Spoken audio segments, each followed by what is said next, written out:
Greetings, this is Ty Brown, and welcome to the One Question Leadership Podcast. Before we get into this episode, do me a favor.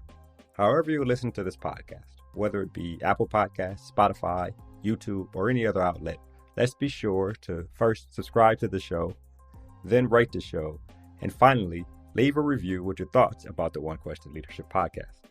It will be a tremendous help. Thank you very much. Enjoy the episode. Hello, and welcome to the One Question Leadership Podcast. My name is Juliana Smith.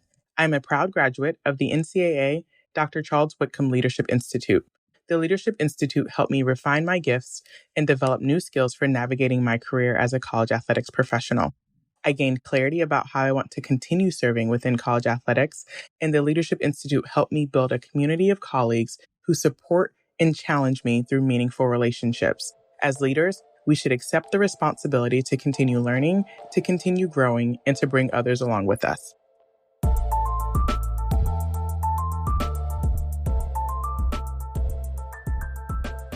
Greetings, this is Ty Brown, and welcome to the One Question Leadership Podcast, where we highlight executive and organizational leadership. Be sure to follow us on Twitter and Instagram at 1Q Leadership. I'm joined here at NACDA by Ross Bjork. Ross is the Director of Athletics at Texas A&M University. Greetings, Ross. Thanks for joining Greetings. Me. Ty, I listen to your podcast. I'm a subscriber, so I appreciate the work you do in the collegiate athletic space. Thanks for having me. Yes, sir. I appreciate that. Now, you're going on your fifth year, I believe, there at A&M. Right. Spent time as AD at Mississippi. Ole Miss, yes, sir. And Western Kentucky. Right. All right. And in the industry for almost 30 years now. Right. I met you. I was helping Dutch with the Institute. Right. I believe you were at Western Kentucky. You might have been talking to the Institute members about the process, right? Right. I think so. That's and right. First time AD. I think I was doing a presentation on the first 100 days. Yeah, that's right. I remember. Like that. PowerPoint, all those kind of things, right? That's right. Would you even put a PowerPoint together now if you were doing it? I would, maybe not as long. Right? Yeah. That was back in those days. Now you can just kind of get up and just start talking. Just talk, right? Yeah, had to be a little more focused back then. I think that's interesting. You talk about almost 30 years in the game. We're here at NACDA.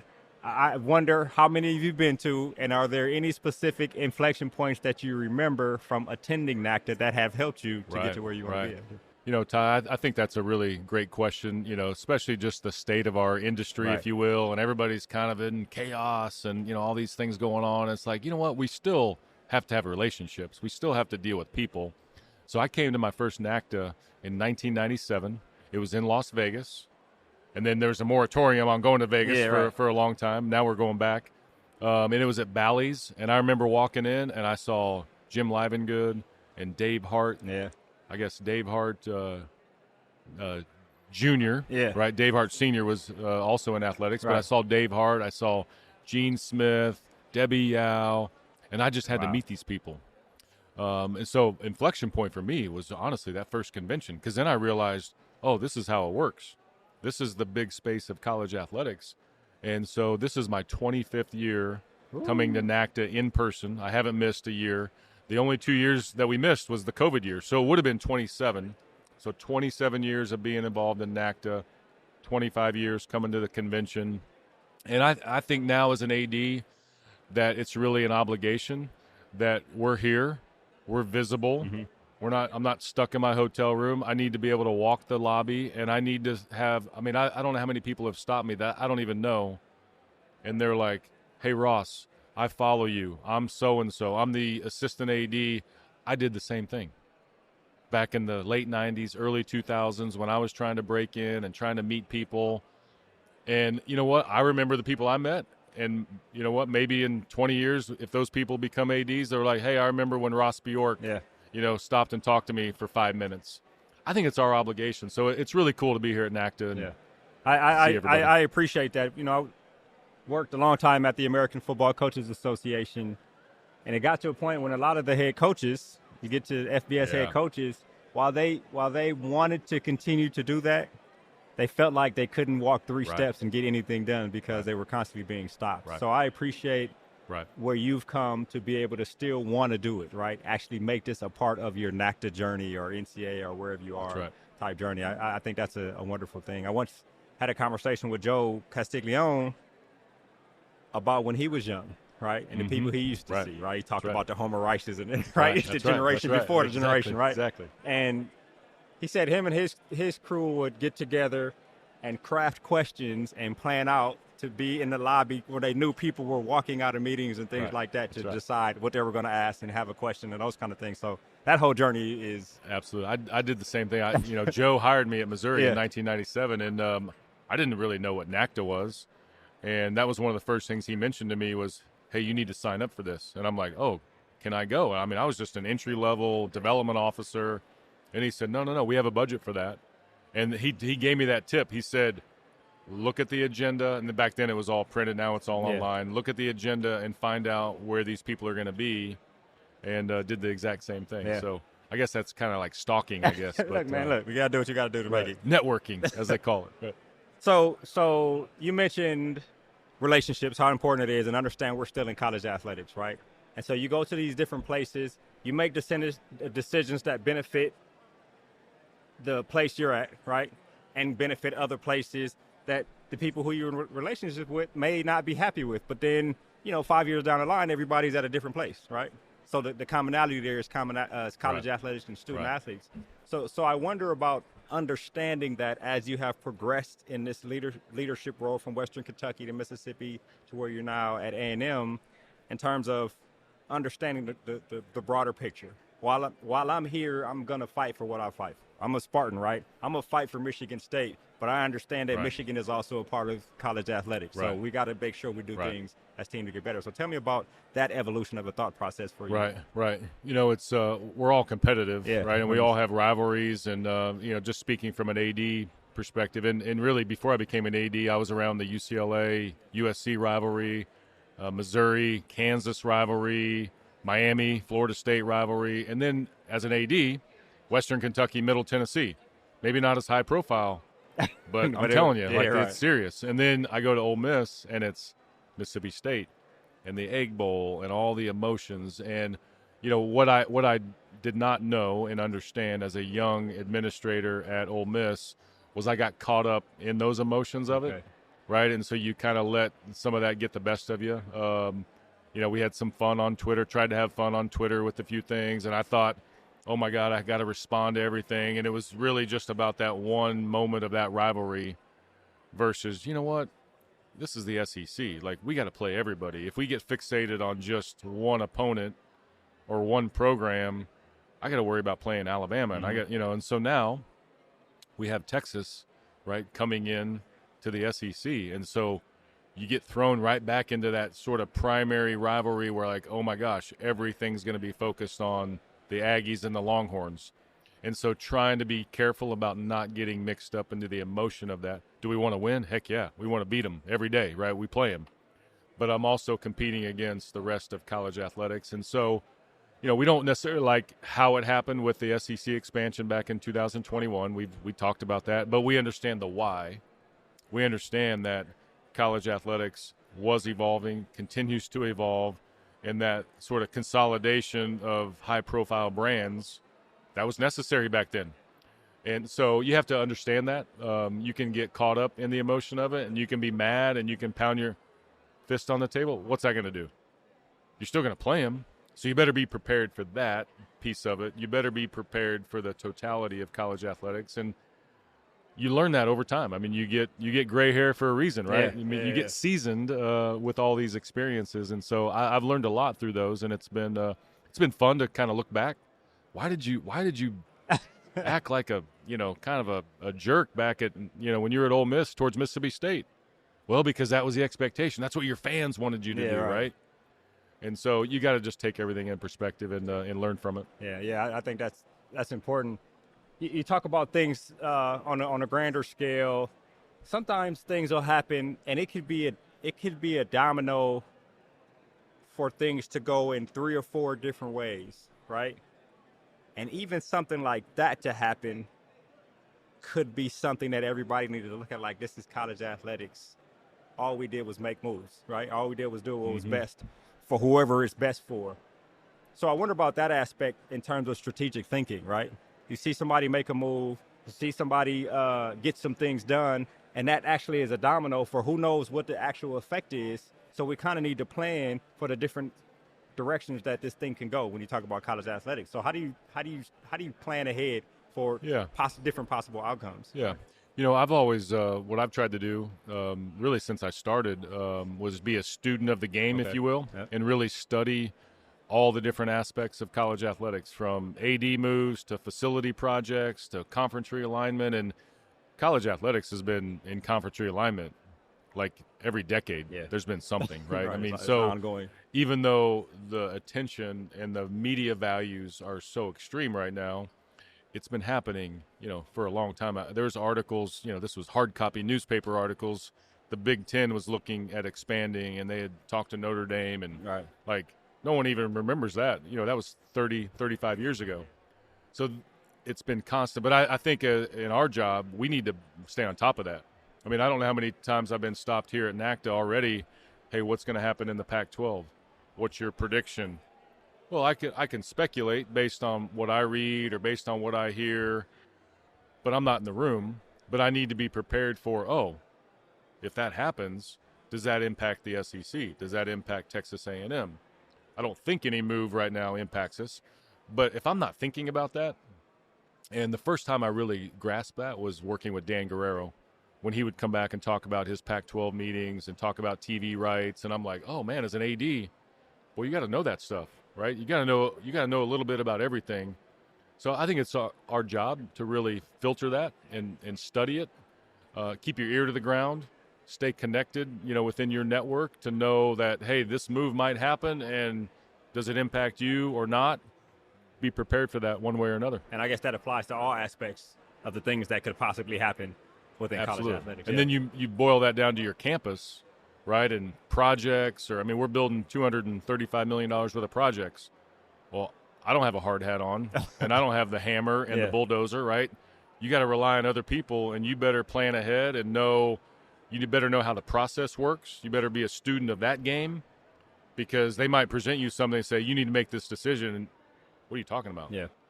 Well, now it's like, okay, no, I know this subject because I've been around it. I've studied it.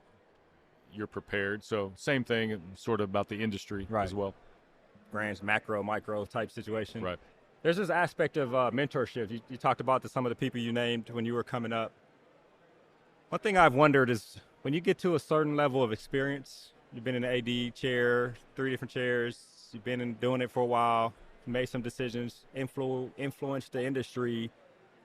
Do you still go back to the mentors for advice and sounding boards?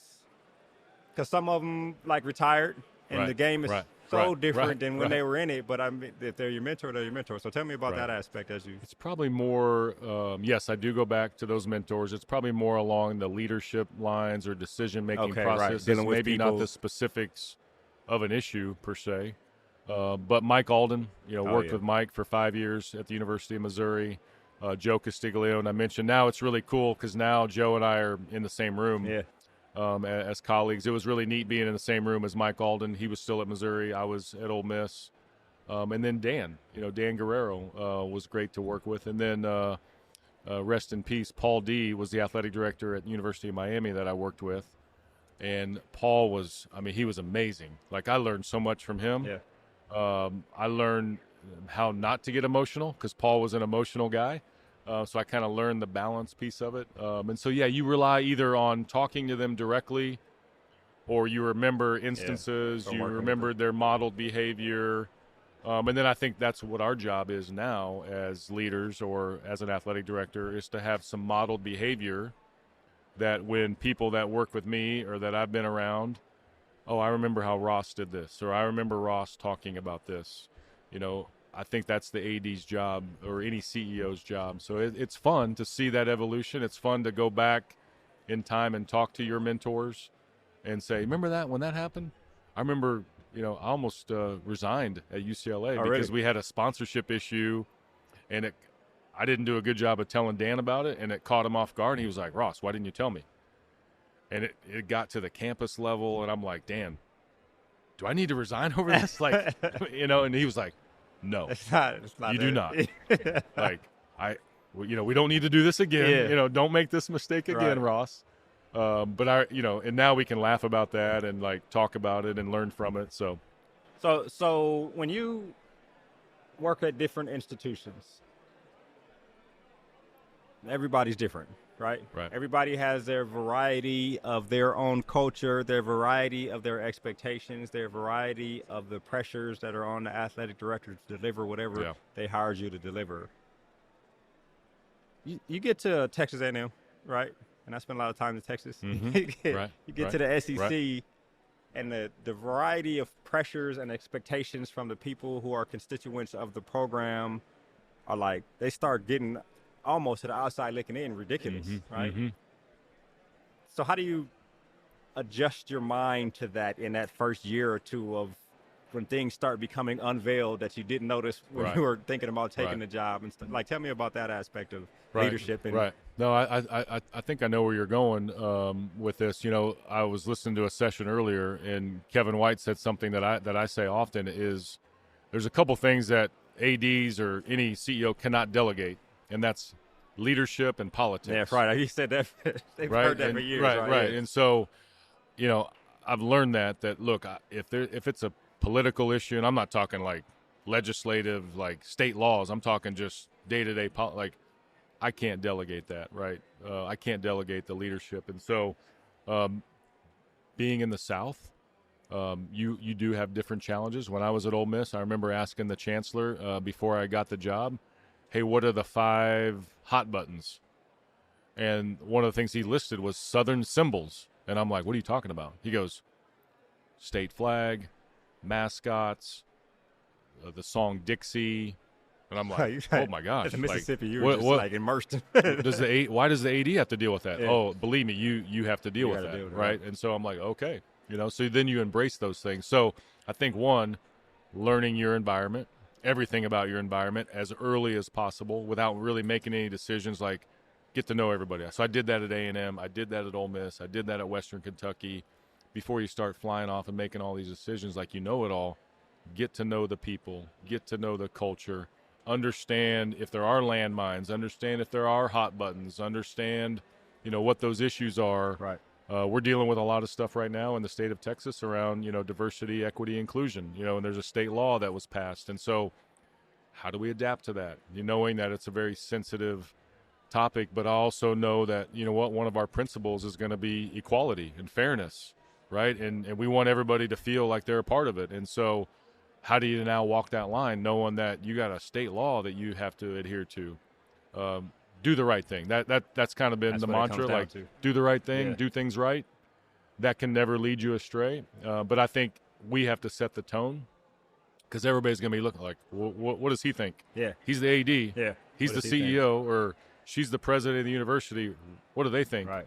So you need to be prepared for that and support your folks. I wonder about that. I asked you a couple questions here, but then we'll wrap. I wonder about that in terms of, I was talking to Sean Frazier, Northern Illinois, and the question he asked is like, he was asked by a young professional something to the effect of the NCAA showed up in North Carolina when there was problems with bathrooms, showed up in South Carolina when there was problems with the flag. But now you have a number of states that are pretty much trying to erase history type situation. Like, what is the NCAA doing relative to that? And he was caught off guard by that question and wondering why he hadn't thought about it yet. I was like, Sean, it's just because the young folks are always, you know what I mean? But that is a question that we probably need to be asking ourselves as an association. It's not necessarily just the NCAA, it's the body of organizations that make up the NCAA. So I wonder about thoughts on that because that's going across the country.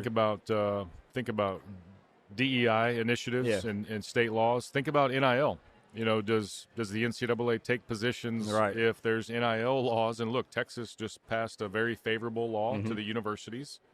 Missouri passed a similar law. New York just passed where the NCAA cannot come in and sanction programs based on what's in the law. Now, they can still sanction based on pay-for-play or recruiting inducements, but specifically so does the NCAA, do they look at those states and say, hey, we have to treat those programs differently? We don't know that answer. We don't know the answer on DEI. The fact that it's so widespread where multiple states are now adopting these laws, that's where it gets complicated. How do they shut out college athletics in the state of Texas, right? I mean, only have championships in one state, right? Right. It's the kind of situation. So, I think what we have to do is just keep bringing awareness to the equality piece, the fairness piece, support our folks, support our athletes the best way we can, in this environment. All right, and you've been a champion of equity and inclusion and belonging and those types of things. So a lot of people appreciate that, right? Absolutely. Thank you. You think about when you hire someone, taking back to what you just said, when you talk to the president, what are the 5 hot button issues I need to be aware of, right? If someone were to come and sit down with you that was interviewing for a position on your job, whether it be leadership or a mid-level manager, whatever it is, and they ask you that question, what are hot button issues? Yeah. Maybe not get into the specifics about Texas A&M, right? But how would you answer that question for someone coming in to work for you? What should I look out for in terms of being a leader working under your? Yeah. Well, one I would say, at Texas A&M, one, tradition matters, right? Yeah, I mean, we have great tradition. We're unified in so many ways. We have to embrace that. I mean, if you don't embrace that, you kind of get exposed, pretty fast. So embrace tradition for sure. Understand that we're in a political environment, right? And so we're gonna navigate all of this, and we're gonna make sure we keep the main thing, and do things right. So that's going to be, because there are things that are bubbling, right, that we have to deal with. 3, I would say that we need to be more competitive. Like, how do we compete at a higher level? I mean, our neighbors over in Austin, I mean, they're on the verge of maybe winning another Director's Cup, and we're not, and we want to compete with that. And we're in the SEC, and so we want to be more competitive. And then 4th, I would say a hot button is finances. We generate a lot of revenue, and we're very fortunate, but we spend a lot of money. Yeah, right. And so everybody's got to be part. We're going through a budget analysis right now, and everybody's got to cut back. And so finances are a key hot button for us right now. And then the 4th thing is just adapting to the evolving nature of college athletics. Stay on the forefront. We hired an NIL director who's, all things NIL, and I want when he walks down the hall and people say, "Who's that?" "Oh, he's the NIL guy." Like, we need to have that label right now because we need to be at the forefront of it, but stay, relevant in college athletics. That would be the hot button issue that I think we need to have on the table. I'll ask 2 questions here, then we can wrap. The first one is relative to Texas A&M, right? I was talking to some people over at Athletic Director. You're interviewing someone, and they talk about budgetary issues, right? Yeah. And it sounds like everything is relative, right? Right. That's right. It is. Everything is relative, right? That's right. You may have the big budget, but we still are trying to make sure that number is bigger than that number so that we can make a profit. So I find that interesting, right, in terms of college athletics. Right. But taking it back to when I first met you, you were giving a presentation at the Institute. And there are a number of different programs that people can go through now. One of them that I am fond of is what Didi and Lamar do in NCAA leadership development. Right.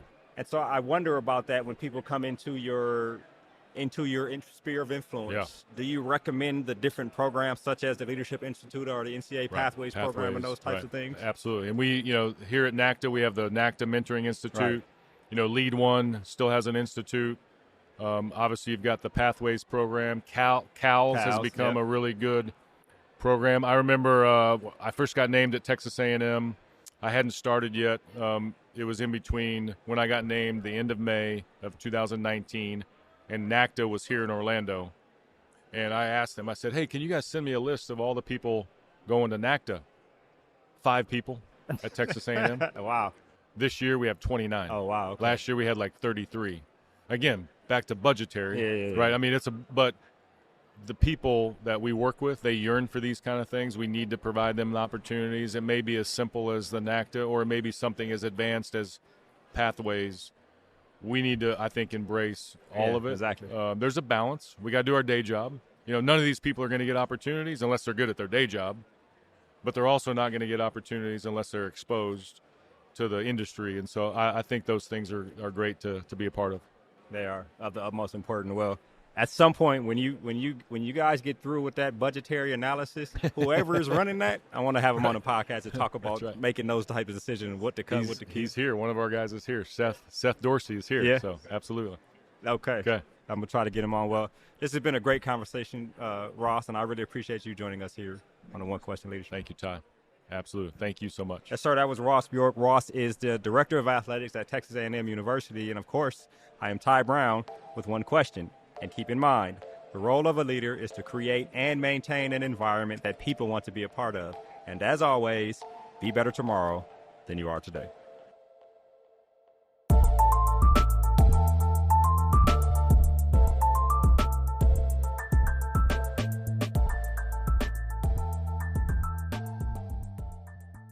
This episode of the One Question Leadership Podcast is produced by Spades Media Group, solving problems using creative leadership.